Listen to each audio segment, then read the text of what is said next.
Le thème que nous abordons cet après-midi s'intitule la vie éternelle. Pourquoi nous avons préféré ce thème? Parce que nous avons compris que la vie terrestre est éphémère. C'est pourquoi nous allons expliquer au peuple de Dieu l'importance de vivre éternellement. Parce que vivre éternellement, ce n'est pas seulement vivre dans le ciel. Quelqu'un peut vivre éternellement aussi en enfer.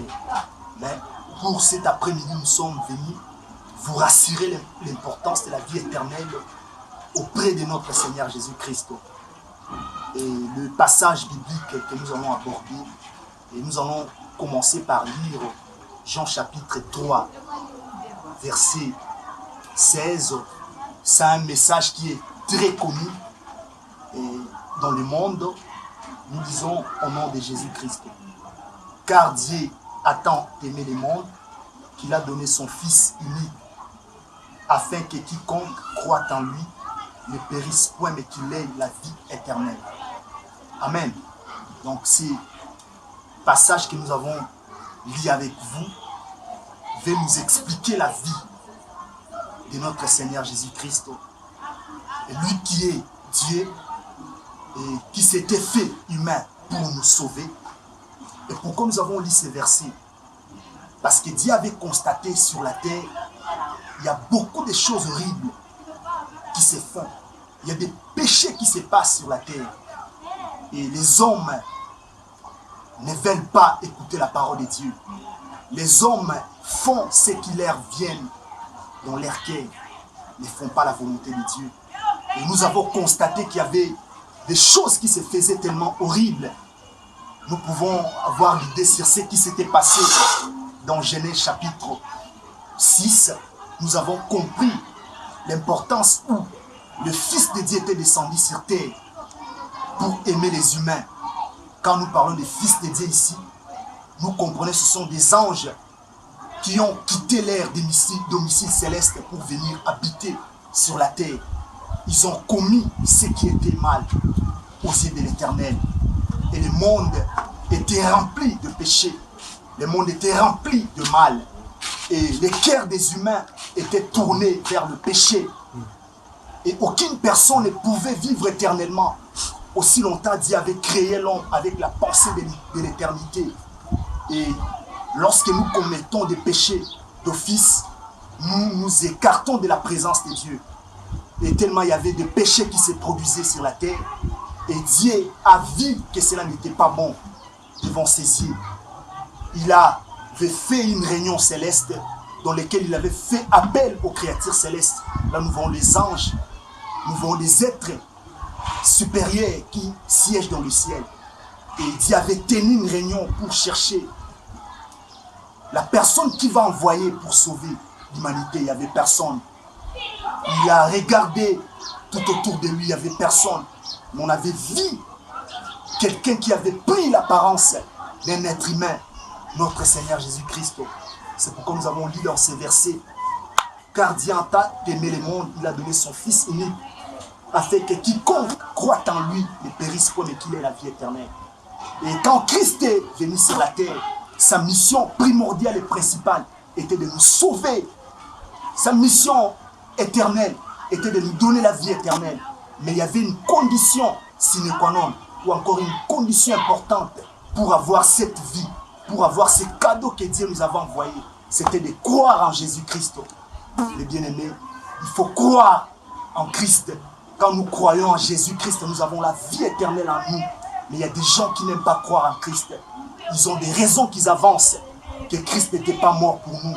Ils ont des raisons qu'ils évoquent pour ne pas aimer les créateurs. Mais aussi longtemps que les gens n'aiment pas Christ, leur vie ne sera que la ruine. Leur vie ne sera que la fin. Et ils iront en enfer. Mais aussi longtemps, enfer n'est pas un endroit approprié pour les êtres humains. C'est un endroit que Dieu avait préparé pour Satan le diable, ainsi que ses démons. Et qui avait l'habitation céleste. Mais à cause de la séduction dans laquelle le diable s'était tenu devant Dieu pour se faire adorer, sa place ne fut plus trouvée dans le ciel. Il était précipité sur terre. Et c'est pourquoi il y a la séduction, il y a des choses qui se font. Mais la sanction que Dieu avait réservée au diable, ainsi qu'aux ses adeptes, c'était l'enfer. Mais Christ, quand il est venu sur terre, il a pris la nature humaine, il a pris la chair humaine pour nous donner la vie. Et il n'y a qu'une seule condition nécessaire, c'est de croire. C'est pourquoi cet après-midi, mon frère, ma sœur, toi qui me suis là où tu es, si tu n'as pas encore donné ta vie à Jésus-Christ, sache que ta vie ne sera pas la paix, la bénédiction. Ta vie ne sera pas le royaume de Dieu, mais ta vie sera l'enfer. Ça sera quelque chose qui ne sera pas bon pour toi. C'est pourquoi Dieu a donné son Fils unique. Quand on parle d'un Fils unique, il n'y en a point d'autre qui peut s'égaler à lui. Fils unique, c'est Jésus-Christ. Mon frère, là où tu me suis, je te dis de croire en Christ pour répondre ta vie que tu avais perdue. Par exemple, tu as livré ta vie à l'ivrognerie. Tu as livré ta vie à l'impudicité. Tu as livré ta vie au mensonge. Et aujourd'hui, les gens peuvent te dire, on peut tout faire. Les dieux qu'on nous prêche, il ne se fait pas voir. Mais soudain, tu seras d'emblée dans un fait qui ne s'éteint point. Ça sera quelque chose qui ne sera pas important pour toi. Mais cet après-midi, je te donne encore l'espoir de croire en Jésus-Christ. Parce que Jésus-Christ va te donner la vie, premièrement physique ici, sur terre. Tu auras les centuples sur la terre. Et à la fin, tu iras au ciel. Il y avait un homme de Dieu répondant au nom de Pierre. Et vous connaissez bien son histoire. Il fit un grand péché. Il péchait, il faisait des choses. Mais Christ lui avait dit, laisse tout ce que tu fais, suis-moi. Et quand il suivait Christ, il y avait une question que j'aime trop. Nous avons tout quitté, Seigneur. Nous t'avons suivi. Qu'adviendra notre vie? Christ l'avait dit. Sur terre, tu auras les centuples. Et quand la fin de toutes choses va arriver, tu iras au ciel. C'est ça mon souci. Que tu ne manques pas à ce rendez-vous qui est éternel. Pour ne pas être les candidats de l'enfer. Mon frère, je sais. Nous allons encore lire dans un deuxième passage. Et j'espère que tu connais bien ces versets qui rassurent toujours de l'importance de la vie éternelle. Nous lisons dans Jean chapitre 14, le premier verset. La Bible nous dit que vos cœurs ne se troublent point. Croyez en Dieu et croyez en moi. Il y a plusieurs demeures dans la maison de mon Père. Si cela n'était pas, je vous l'aurais dit, je vais vous préparer une place. Et lorsque je m'en serai allé et que vous aurez préparé une place, je reviendrai et je vous prendrai avec moi, afin que là où je suis, vous y soyez aussi. Waouh! Un message fort, mes bien-aimés. Et si les ciels n'existaient pas, Christ n'allait pas aussi préparer une place pour nous. De la même manière qu'il était enlevé, il en sera de même de son retour sur terre. Mon cher, mon frère, ce que tu dois savoir dans le ciel, il y a beaucoup de demeures. Quand on parle de demeures, on comprend bien. L'habitation, on comprend, ce sont des domiciles que Dieu a déjà préparés pour nous faire montrer que notre endroit n'est pas la terre. Parce que la terre que nous vivons, l'un de ces 4 matins sera jeté dans le temps ardent des feux. Et mais le ciel, c'est un meilleur endroit pour nous. Et il y avait un homme de Dieu qui disait, Seigneur, comment pouvons-nous en savoir les chemins? Et il lui posait la question de savoir les chemins du ciel, c'est qui? Christ répond, je suis le chemin, la vie et la vérité. Si tu crois en moi, Philippe, tu ne mourras pas, mais tu vivras. Mon frère, toi qui me suis là où tu es, si tu redonnes ta vie à Christ, tu ne mourras pas, tu auras la vie éternelle. Donne ta vie à Christ. Pourquoi donner ta vie à Christ? Parce que dans le ciel, il y a plusieurs demeures. Il y a un endroit approprié pour toi. La terre est ce que nous voyons. Il y a un temps où cela ne va plus être présentement. Toutes choses vont passer. Pour terminer, il y a un verset de la fin, parce que nous courons derrière les temps. Nous lisons encore dans Jean chapitre 3, verset 36. La Bible nous dit, celui qui croit au Fils a la vie éternelle. Celui qui ne croit pas au Fils ne verra point la vie, mais la colère de Dieu demeure sur lui.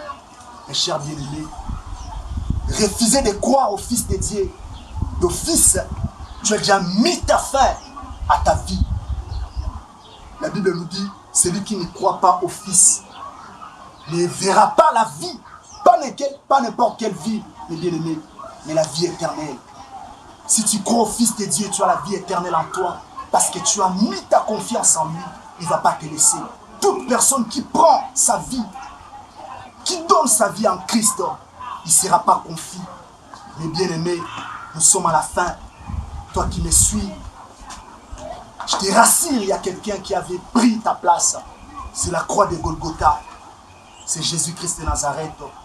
Toi qui priais avant, à cause de la séduction du monde, tu t'es séparé de lui. Sache que ta fin sera la ruine. Mais je te rassure de donner ta vie à Jésus-Christ pour ne pas aller en enfer, mais pour aller au ciel. Laisse que les dieux du ciel vous bénissent. Les dieux de mon apôtre Don Carl Pogi vous bénissent. Nous sommes à la fin de notre message. Et je me nomme l'homme de Dieu Mathieu Kunda. Et je suis serviteur à l'église Nissa. Et si vous voulez avoir beaucoup des enseignements au travers de ces thèmes, parce qu'il y a beaucoup de thèmes que nous allons aborder, si vous voulez nous suivre en intégralité, faites seulement Mathieu Kunda TV. C'est notre chaîne YouTube, Mathieu Kunda TV. Et quand vous allez vous abonner, il ne faut pas oublier de cliquer sur la cloche pour avoir plus des enseignements, pour avoir plus de prédications, pour avoir de très bonnes choses de la part de l'Éternel. Si vous voulez encore nous contacter sur notre compte WhatsApp, vous allez faire, parce que nous sommes en RDC, précisément Kinshasa, vous allez faire plus 243 82 10 57 206, plus 243 82 10. Et je crois que ça va être important. Mais si vous voulez aussi nous contacter, allez sur notre page Facebook. Vous écrivez seulement Mathieu Kunda officiel. Mathieu Kunda officiel, vous allez avoir l'enseignement en intégralité. Que les dieux du ciel vous bénissent. Sans oublier, je salue notre frère de la régie, Ezekiel Mbala, ainsi que frère Ephraim qui me suit, maman Chantal et ma mère qui est aussi là où il est à la maison, que l'Éternel les bénisse, et mon ami aussi, Yannick Tangama en France, que les dieux du ciel les bénissent, et mon ami aussi, Roubenche, Osez les prophètes, que Dieu les bénisse, ainsi que mon ami Mo, qui est en Turquie, sans oublier les enfants de Nissa, que les dieux de notre Père vous bénissent. Bye, ciao. Venu parmi nous, il s'appelle Emmanuel. Voilà le châtiment qui donne la paix, son nom, monsieur.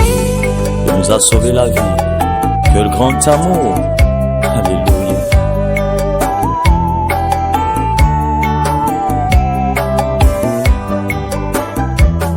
Emma, mon sauveur. Emma, Dieu parmi les hommes. Un fils nous est né. Il s'appelle Emmanuel.